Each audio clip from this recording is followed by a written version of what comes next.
ನಮಸ್ತೆ ಫ್ರೆಂಡ್ಸ್, ರಾಜ್ ಜಾಬ್ಸ್ಗೆ ಸ್ವಾಗತ. ಫ್ರೆಂಡ್ಸ್, KSRTCಯಿಂದ ಹೊಸ ಒಂದು ಅಧಿಸೂಚನೆ ಬಿಡುಗಡೆಯಾಗಿದೆ ನೋಡಿ.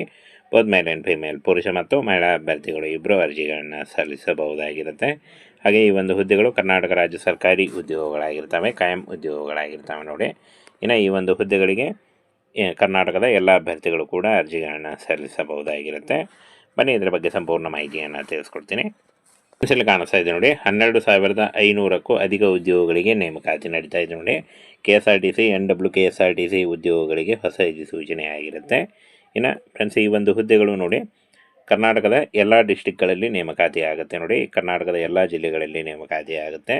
Total vacancy 12,500 ಹುದ್ದೆಗಳಿರ್ತವೆ. ಇನ್ನು ಸ್ಯಾಲ್ರಿಯನ್ನು ನೋಡೋದಾದರೆ 35,000 ರೂಪಾಯಿ ಪರ್ ಮಂತ್ ಸ್ಯಾಲ್ರಿ ಆಗಿರುತ್ತೆ ನೋಡಿ. ಹಾಗೆ ಪುರುಷ ಮತ್ತು ಮಹಿಳಾ ಅಭ್ಯರ್ಥಿಗಳು ಇಬ್ಬರು ಅರ್ಜಿಗಳನ್ನು ಸಲ್ಲಿಸಬಹುದು. ಇನ್ನು ಡೀಟೇಲ್ ಆಫ್ ಪೋಸ್ಟನ್ನು ನೋಡೋದಾದರೆ ಕಂಡಕ್ಟರ್, ಡ್ರೈವರ್ ಮತ್ತು ತಾಂತ್ರಿಕ ಹಾಗೂ ತಾಂತ್ರಿಕ ಸಹಾಯಕ ಈ ಒಂದು ಹುದ್ದೆಗಳಿರ್ತಾವೆ ನೋಡಿ. ಈ ಒಂದು ಹುದ್ದೆಗಳಿಗೆ ಆಯ್ಕೆ ಮಾಡಿಕೊಂಡು ನೀವು ಅರ್ಜಿಗಳನ್ನು ಸಲ್ಲಿಸಬಹುದಾಗಿರುತ್ತೆ. ಇನ್ನು 10th ಹಾಗೂ ITI ಮತ್ತು PUC ಆದಂಥ ಅಭ್ಯರ್ಥಿಗಳು ಅರ್ಜಿಗಳನ್ನು ಸಲ್ಲಿಸಬಹುದಾಗಿರುತ್ತೆ. ಏಜ್ ಲಿಮಿಟನ್ನು ನೋಡೋದಾದರೆ 18ರಿಂದ 35 ವರ್ಷಗಳ ಒಳಗಿನವರು ಅರ್ಜಿಗಳನ್ನು ಸಲ್ಲಿಸಬಹುದು. OBC ಅಭ್ಯರ್ಥಿಗಳಿಗೆ 3 ವರ್ಷ, SC/ST ಅಭ್ಯರ್ಥಿಗಳಿಗೆ 5 ವರ್ಷಗಳ ವಯೋಮಿತಿ ಕೂಡ ಇರುತ್ತೆ ನೋಡಿ. ಇನ್ನು ಆಯ್ಕೆ ಪ್ರಕ್ರಿಯೆಯನ್ನು ನೋಡೋದಾದರೆ ದೈಹಿಕ ದಕ್ಷತೆ ಪರೀಕ್ಷೆ ಇರುತ್ತೆ, ಡ್ರೈವಿಂಗ್ ಪರೀಕ್ಷೆ ಮತ್ತು ಲಿಖಿತ ಪರೀಕ್ಷೆ ಇರುತ್ತೆ, ಸಂದರ್ಶನ ಇರುತ್ತೆ ನೋಡಿ. ಹಾಗೆ ಲಾಸ್ಟ್ ಕೊನೆಗೆ ಮೆರಿಟ್ ಆಧಾರದ ಮೇಲೆ ಆಯ್ಕೆಯನ್ನು ಮಾಡಿಕೊಳ್ಳಲಾಗುತ್ತೆ ನೋಡಿ. ದಾಖಲೆ ಪರಿಶೀಲನೆ ಕೂಡ ಇರುತ್ತೆ. ಈ ರೀತಿಯಾಗಿ ಒಂದು ಸೆಲೆಕ್ಷನ್ ಪ್ರಾಸೆಸ್ ನಡೆಯುತ್ತೆ. ಇನ್ನು ಫ್ರೆಂಡ್ಸ್, SSLC, ITI, PUC ಮತ್ತು ಡಿಪ್ಲೊಮಾ ಹಾಗೂ ಡಿಗ್ರಿ ಮಾಡಿದಂಥ ಅಭ್ಯರ್ಥಿಗಳು ಅರ್ಜಿಗಳನ್ನು ಸಲ್ಲಿಸಬಹುದು. ಈ ಒಂದು ಹುದ್ದೆಗಳಿಗೆ ಅರ್ಜಿ ಸಲ್ಲಿಸುವಂಥ ಅಭ್ಯರ್ಥಿಗಳಿಗೆ ಅಪ್ಲಿಕೇಶನ್ ಫೀ ಇರುತ್ತೆ. ಮುಂದೆ ಬರುವಂಥ ಏನು ಇನ್ಫಾರ್ಮೇಷನ್ನಲ್ಲಿ ಅಪ್ಲಿಕೇಶನ್ ಫೀ ಎಷ್ಟಿರುತ್ತೆ ಅದನ್ನು ಕೂಡ ತಿಳಿಸ್ಕೊಡ್ತೀನಿ. ಹಾಗೇನು ಈ ಒಂದು ಹುದ್ದೆಗಳಿಗೆ ಇನ್ನೇನು ಕೆಲವೇ ದಿನಗಳಲ್ಲಿ ನೇಮಕಾತಿ ನಡೆಯುತ್ತೆ ನೋಡಿ. ಆಗಸ್ಟ್ ಅಥವಾ ಸೆಪ್ಟೆಂಬರ್ಗಳಲ್ಲಿ ನೇಮಕಾತಿ ನಡೆಯುವಂಥ ಪೂರ್ಣ ಸಾಧ್ಯತೆ ಇದೆ ನೋಡಿ. ಹಾಗಾಗಿ ಈ ಒಂದು ನೋಟಿಫಿಕೇಷನ್ನ ತಿಳಿಸ್ಕೊಡ್ಲಿಕ್ಕೆ ಈ ಒಂದು ವಿಡಿಯೋನ ಮಾಡಿದ್ದೀವಿ. ಸಂಪೂರ್ಣ ಮಾಹಿತಿ ಇರುವಂಥ ಒಂದು ಏನು ವಿಡಿಯೋನ ಇನ್ನೇನು ಸ್ಟಾರ್ಟ್ ಆದ ನಂತರ ಆನ್ಲೈನ್ ಅಪ್ಲಿಕೇಶನ್ ಫಿಲ್ ಮಾಡುವ ಸಮೇತ ಹಾಗೆ ತಿಳಿಸ್ಕೊಡ್ತೀವಿ. ಫ್ರೆಂಡ್ಸ್, KSRTCಯಿಂದ ಹೊಸ ಒಂದು ಅಧಿಸೂಚನೆ ಬಿಡುಗಡೆಯಾಗಿದೆ ನೋಡಿ.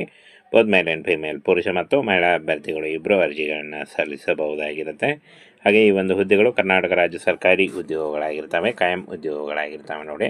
ಇನ್ನು ಈ ಒಂದು ಹುದ್ದೆಗಳಿಗೆ ಕರ್ನಾಟಕದ ಎಲ್ಲ ಅಭ್ಯರ್ಥಿಗಳು ಕೂಡ ಅರ್ಜಿಗಳನ್ನು ಸಲ್ಲಿಸಬಹುದಾಗಿರುತ್ತೆ. ಬನ್ನಿ ಇದರ ಬಗ್ಗೆ ಸಂಪೂರ್ಣ ಮಾಹಿತಿಯನ್ನು ತಿಳಿಸ್ಕೊಡ್ತೀನಿ. ಫ್ರೆಂಡ್ಸ್, ಇಲ್ಲಿ ಕಾಣಿಸ್ತಾ ಇದೆ ನೋಡಿ, 12,500ಕ್ಕೂ ಅಧಿಕ ಉದ್ಯೋಗಗಳಿಗೆ ನೇಮಕಾತಿ ನಡೀತಾ ಇದೆ ನೋಡಿ. KSRTC NWKSRTC ಉದ್ಯೋಗಗಳಿಗೆ ಹೊಸ ಅಧಿಸೂಚನೆ ಆಗಿರುತ್ತೆ. ಇನ್ನು ಫ್ರೆಂಡ್ಸ್, ಈ ಒಂದು ಹುದ್ದೆಗಳು ನೋಡಿ ಕರ್ನಾಟಕದ ಎಲ್ಲ ಡಿಸ್ಟಿಕ್ಗಳಲ್ಲಿ ನೇಮಕಾತಿ ಆಗುತ್ತೆ ನೋಡಿ. ಕರ್ನಾಟಕದ ಎಲ್ಲ ಜಿಲ್ಲೆಗಳಲ್ಲಿ ನೇಮಕಾತಿ ಆಗುತ್ತೆ. Total vacancy 12,500 ಹುದ್ದೆಗಳಿರ್ತವೆ. ಇನ್ನು ಸ್ಯಾಲ್ರಿಯನ್ನು ನೋಡೋದಾದರೆ 35,000 ರೂಪಾಯಿ ಪರ್ ಮಂತ್ ಸ್ಯಾಲ್ರಿ ಆಗಿರುತ್ತೆ ನೋಡಿ. ಹಾಗೆ ಪುರುಷ ಮತ್ತು ಮಹಿಳಾ ಅಭ್ಯರ್ಥಿಗಳು ಇಬ್ಬರು ಅರ್ಜಿಗಳನ್ನು ಸಲ್ಲಿಸಬಹುದು. ಇನ್ನು ಡೀಟೇಲ್ ಆಫ್ ಪೋಸ್ಟನ್ನು ನೋಡೋದಾದರೆ ಕಂಡಕ್ಟರ್, ಡ್ರೈವರ್ ಮತ್ತು ತಾಂತ್ರಿಕ ಹಾಗೂ ತಾಂತ್ರಿಕ ಸಹಾಯಕ ಈ ಒಂದು ಹುದ್ದೆಗಳಿರ್ತಾವೆ ನೋಡಿ. ಈ ಒಂದು ಹುದ್ದೆಗಳಿಗೆ ಆಯ್ಕೆ ಮಾಡಿಕೊಂಡು ನೀವು ಅರ್ಜಿಗಳನ್ನು ಸಲ್ಲಿಸಬಹುದಾಗಿರುತ್ತೆ. ಇನ್ನು 10th ಹಾಗೂ ITI ಮತ್ತು PUC ಆದಂಥ ಅಭ್ಯರ್ಥಿಗಳು ಅರ್ಜಿಗಳನ್ನು ಸಲ್ಲಿಸಬಹುದಾಗಿರುತ್ತೆ. ಏಜ್ ಲಿಮಿಟನ್ನು ನೋಡೋದಾದರೆ 18ರಿಂದ 35 ವರ್ಷಗಳ ಒಳಗಿನವರು ಅರ್ಜಿಗಳನ್ನು ಸಲ್ಲಿಸಬಹುದು. OBC ಅಭ್ಯರ್ಥಿಗಳಿಗೆ 3 ವರ್ಷ, SC/ST ಅಭ್ಯರ್ಥಿಗಳಿಗೆ 5 ವರ್ಷಗಳ ವಯೋಮಿತಿ ಕೂಡ ಇರುತ್ತೆ ನೋಡಿ. ಇನ್ನು ಆಯ್ಕೆ ಪ್ರಕ್ರಿಯೆಯನ್ನು ನೋಡೋದಾದರೆ ದೈಹಿಕ ದಕ್ಷತೆ ಪರೀಕ್ಷೆ ಇರುತ್ತೆ, ಡ್ರೈವಿಂಗ್ ಪರೀಕ್ಷೆ ಮತ್ತು ಲಿಖಿತ ಪರೀಕ್ಷೆ ಇರುತ್ತೆ, ಸಂದರ್ಶನ ಇರುತ್ತೆ ನೋಡಿ.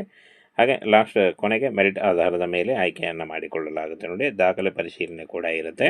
ಈ ರೀತಿಯಾಗಿ ಒಂದು ಸೆಲೆಕ್ಷನ್ ಪ್ರಾಸೆಸ್ ನಡೆಯುತ್ತೆ. ಇನ್ನು ಫ್ರೆಂಡ್ಸ್, SSLC, ITI, PUC ಮತ್ತು ಡಿಪ್ಲೊಮಾ ಹಾಗೂ ಡಿಗ್ರಿ ಮಾಡಿದಂಥ ಅಭ್ಯರ್ಥಿಗಳು ಅರ್ಜಿಗಳನ್ನು ಸಲ್ಲಿಸಬಹುದು. ಈ ಒಂದು ಹುದ್ದೆಗಳಿಗೆ ಅರ್ಜಿ ಸಲ್ಲಿಸುವಂಥ ಅಭ್ಯರ್ಥಿಗಳಿಗೆ ಅಪ್ಲಿಕೇಶನ್ ಫೀ ಇರುತ್ತೆ. ಮುಂದೆ ಬರುವಂಥ ಏನು ಇನ್ಫಾರ್ಮೇಷನ್ನಲ್ಲಿ ಅಪ್ಲಿಕೇಶನ್ ಫೀ ಎಷ್ಟಿರುತ್ತೆ ಅದನ್ನು ಕೂಡ ತಿಳಿಸ್ಕೊಡ್ತೀನಿ. ಹಾಗೇನು ಈ ಒಂದು ಹುದ್ದೆಗಳಿಗೆ ಇನ್ನೇನು ಕೆಲವೇ ದಿನಗಳಲ್ಲಿ ನೇಮಕಾತಿ ನಡೆಯುತ್ತೆ ನೋಡಿ. ಆಗಸ್ಟ್ ಅಥವಾ ಸೆಪ್ಟೆಂಬರ್ಗಳಲ್ಲಿ ನೇಮಕಾತಿ ನಡೆಯುವಂಥ ಪೂರ್ಣ ಸಾಧ್ಯತೆ ಇದೆ ನೋಡಿ. ಹಾಗಾಗಿ ಈ ಒಂದು ನೋಟಿಫಿಕೇಷನ್ನ ತಿಳಿಸ್ಕೊಡ್ಲಿಕ್ಕೆ ಈ ಒಂದು ವಿಡಿಯೋನ ಮಾಡಿದ್ದೀವಿ. ಸಂಪೂರ್ಣ ಮಾಹಿತಿ ಇರುವಂಥ ಒಂದು ಏನು ವಿಡಿಯೋನ ಇನ್ನೇನು ಸ್ಟಾರ್ಟ್ ಆದ ನಂತರ ಆನ್ಲೈನ್ ಅಪ್ಲಿಕೇಶನ್ ಫಿಲ್ ಮಾಡುವ ಸಮೇತ ಹಾಗೆ ತಿಳಿಸ್ಕೊಡ್ತೀವಿ.